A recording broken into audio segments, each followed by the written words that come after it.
Bon, assurance chômage, ça y est, c'est acté. Mois de février 2023, 25% de réduction du temps d'indemnisation, c'est-à-dire un quart en moins. 25% de la durée d'indemnisation réduite.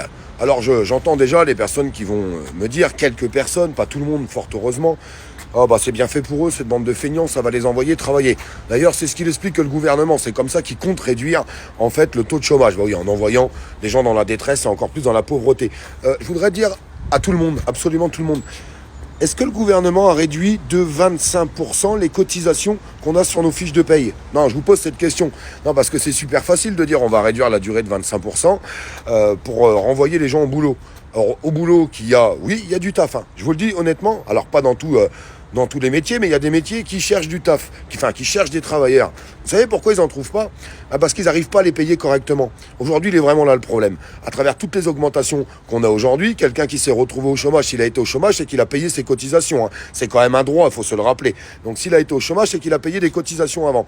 Il se retrouve au chômage, donc il a perdu son emploi. Il touche, admettons, je sais pas, 900 balles, 1000 balles, j'ai déjà répété maintes et maintes fois. Seulement avec le cours du travail d'aujourd'hui, si on lui propose 1200 ou 1300 balles, bah avec le gasoil qui a augmenté, enfin tout qui a augmenté à côté, je peux vous assurer que c'est plus rentable pour lui de rester à la maison. Mais il y a des gens qui vont encore traiter ces chômeurs de feignants. Oui, il y a des gens qui profitent du système, ça a toujours existé. Mais il faudrait arrêter d'en faire des généralités. Et je m'adresse à tout le monde qui travaille aujourd'hui. Est-ce que vous trouvez ça normal que vos cotisations ne vont pas baisser? Parce que si tu baisses les durées d'indemnisation, ok, on est d'accord, pourquoi tu paierais les mêmes cotisations?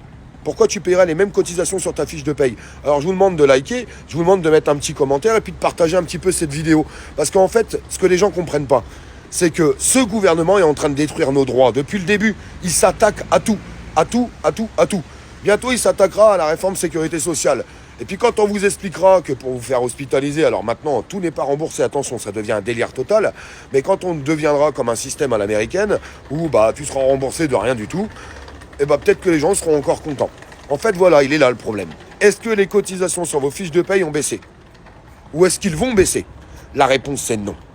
Et il y a des gens qui vont encore trouver ça normal. Ils vont dire « Ah, mais c'est très très bien, il faut baisser les durées d'indemnisation. » Bah oui, parce qu'il y a une minorité qui profite du système.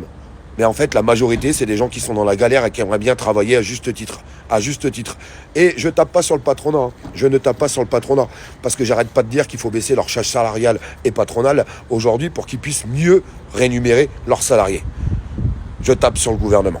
Sur le gouvernement. Arrêtez d'accepter tout ce qui fait le gouvernement parce que ça devient usant.